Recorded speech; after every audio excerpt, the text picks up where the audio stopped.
Because Thomas Peterson runs this town, she said, and I have a business here. He erased me like I never existed. Then she looked up, eyes steady.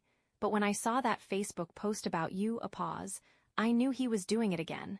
Erasing someone who got too close. She hesitated. There's one more person who knows.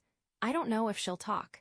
David already knew who she meant. 3 days after David met with Gloria, he walked out to our mailbox on a Tuesday afternoon and found a manila envelope. No return address. Inside a USB flash drive, and a single handwritten note. The handwriting stopped me cold. The same careful loops. The same gentle slant. The same hand that had written my name on every birthday card for 34 years. He keeps this in the locked drawer. I'm sorry I didn't do this sooner. Mom. David plugged the USB into his laptop. One file, an Excel spreadsheet, my father's personal ledger, not the Foundation's official books, the private one, the real one, and it laid everything bare. Every withdrawal from the Foundation account, every transfer, every routing number, every dollar quietly moved through shell vendors into his personal accounts. 5 years, clean, meticulous, calculated, total over $200,000, and then the margin notes. The kind people write when they think no one will ever see. One entry, Brandon apartment $2 $800 month, scholarship money for underprivileged students, paying my brother's rent. David called me into the kitchen. I looked at the screen, then the note, then the handwriting, and I cried. Not because of the money, because of my mother. Julia Peterson, who had spent 36 years deferring, staying quiet, looking away, who had stopped answering my calls, who had sat in that house while my father rewrote my life, waited until the house was empty, opened a drawer she wasn't supposed to open, copied the file, and chose me. No phone call, no explanation, just a USB drive, and 7 words of apology. 36 years of silence, and in the end she broke it. We have everything now, David said quietly. I wiped my eyes. So what do we do with it? That night, we sat at the same kitchen table, the one where I almost gave up, the one where David searched for Atlas Global, the one where the truth had slowly taken shape, and we made a plan. The Peterson Family Foundation Gala was 2 weeks away. 300 guests, donors, bankers, church leaders, local officials. My father would be there in his tailored suit accepting an award he had practically created for himself. But more importantly, 3 specific people would be in that room.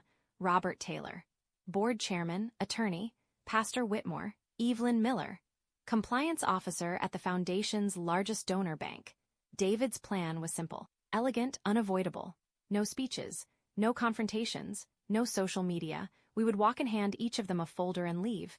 3 folders, same contents, IRS filings, state dissolution records, my screenshots, Gloria Howard's statement, my father's private ledger, and a single cover letter requesting an independent financial review.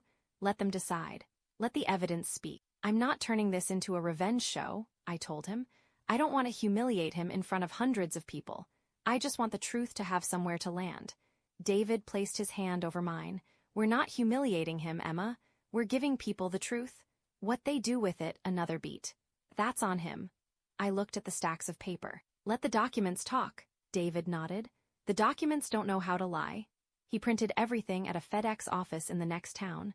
Self-service, cash payment, no conversation, 3 identical folders, 5 years of Form 990 filings highlighted, business records showing dissolved companies, my screenshots, Gloria's signed statement, the email forcing her resignation, and the spreadsheet, the one my mother risked everything to send. The top, a 1-page letter, 312 words, no accusations, no emotion, just facts. It was the most devastating piece of writing I had ever read. I reviewed every page, twice, checked every number, every date, every entity. The CPA in me needed it to be airtight, and it was. The night before the gala, David placed the 3 envelopes on the table, side by side, board chair, pastor, compliance. I stood in the doorway looking at them. Tomorrow, he said. Tomorrow, I repeated. I didn't sleep that night, not because I was afraid, because of something else, something unfamiliar, electric. At 3 a.m., staring at the ceiling, I finally understood what it was. For the first time in my life, I wasn't waiting for my father's permission to exist. The gala was held at the country club. White columns dot floor dash to dash ceiling windows.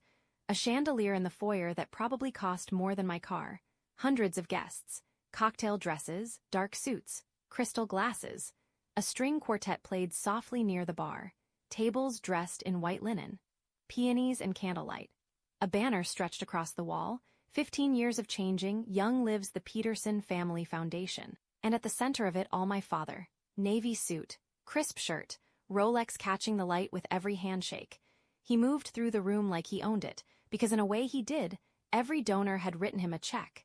Every person there had prayed for him. In that room in that moment, Thomas Peterson was untouchable. Brandon stood beside him. Perfect son, perfect smile. My mother sat at the VIP table.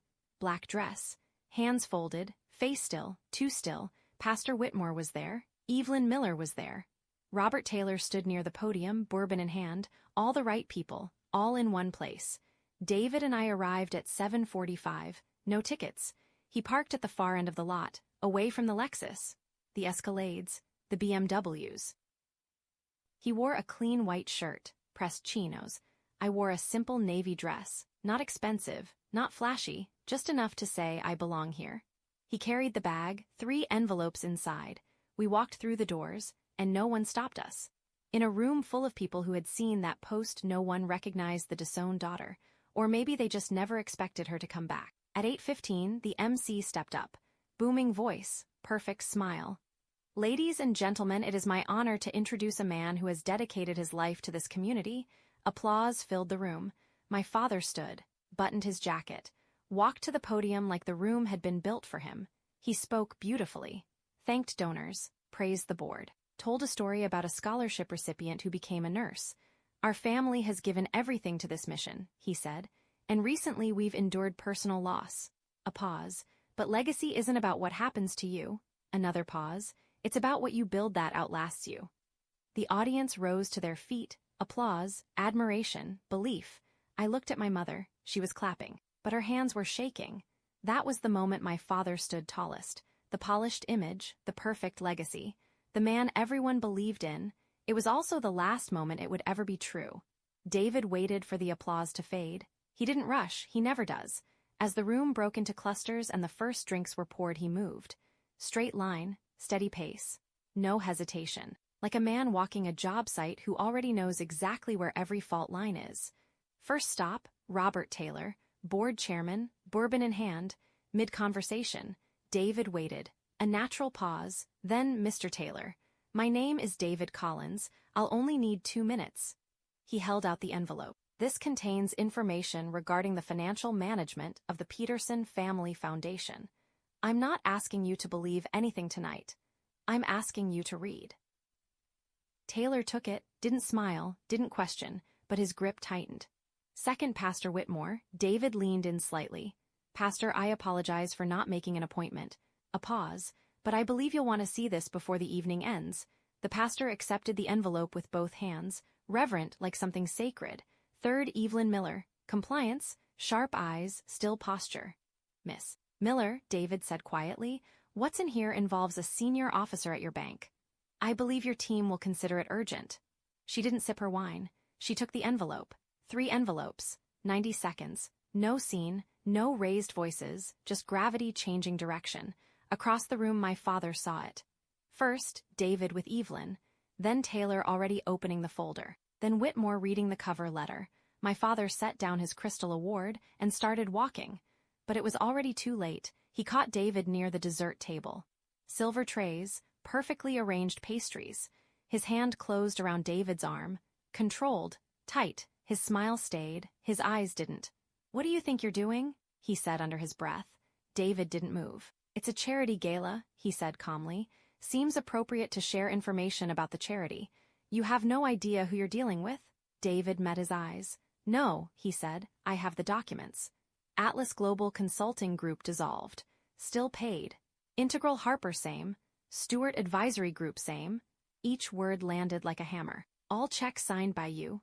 Alone, in violation of your own bylaws. For the first time in my life my father had no response. His mouth opened, closed, the color drained from his face. That's a lie, he said finally. Weak. The IRS filings are public, David replied. I didn't need anyone to tell me anything. Thomas. Robert Taylor had arrived. No smile, no warmth, just authority. I think we need to talk. Now. This is a family misunderstanding. The documents suggest otherwise. Evelyn stepped closer, phone already in hand. Our legal team is reviewing this in real time, she said. You may want to stop speaking. That was the moment. The room shifted, not loudly, not dramatically, but unmistakably. People noticed. Clusters went quiet. Eyes turned. Something was wrong, very wrong. In the private room, the illusion died. Papers spread across the table.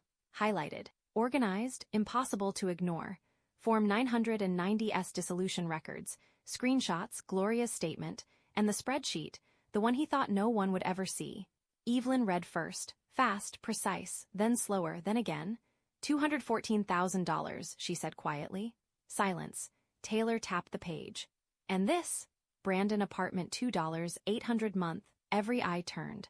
Brandon froze. I didn't know. Stop talking, Thomas snapped. Too fast, too sharp, too late. Pastor. Whitmore removed his glasses, his voice broke. That money was for children. No one spoke after that, because there was nothing left to say. Outside the music continued. The lights glowed.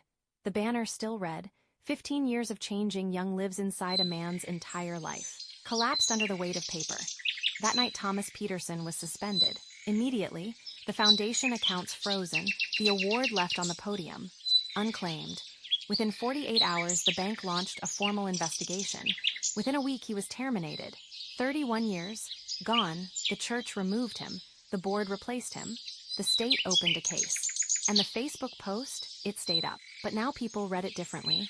Not as a warning, but as evidence of a man who tried to destroy the only person who could expose him. 10 days later, he called. Are you satisfied? He asked, his voice smaller now. You destroyed everything. No, I said. You did. Silence. If you had just stayed quiet, if I stayed quiet, I said, you'd still be stealing from kids. Nothing, no comeback, no authority, just a man with no script left. I'm not doing this anymore, I said. I won't earn my place in this family with silence. And then I hung up. And this time I didn't cry. The apologies came, slow, uneven, real. Some people came back, some didn't. That's the truth about damage. Not all of it heals, but the important things stayed. David, steady, unshaken. Chloe, laughing again. Liam, still insisting dinosaurs are purple. And my mother calling, choosing, speaking for the first time in her life. Our kitchen table is clear now. No files, no evidence, no war, just coffee and crayons. It's not polished, it's not powerful, but it held the truth, and that was enough. Thank you so much for listening to this story right now. And if your family makes you feel small so they can feel big, remember this. You do not need to set yourself on fire to keep the family warm. Sometimes the most powerful thing you can do is to walk out the front door and never look back. If this story resonates with you, don't forget to like, subscribe, and tell me what you thought about the ending. If you enjoyed this story and want more like it, make sure to subscribe to the myrevengespace channel, like this video, and share the good news to everyone. Until next time, stay strong and stay free.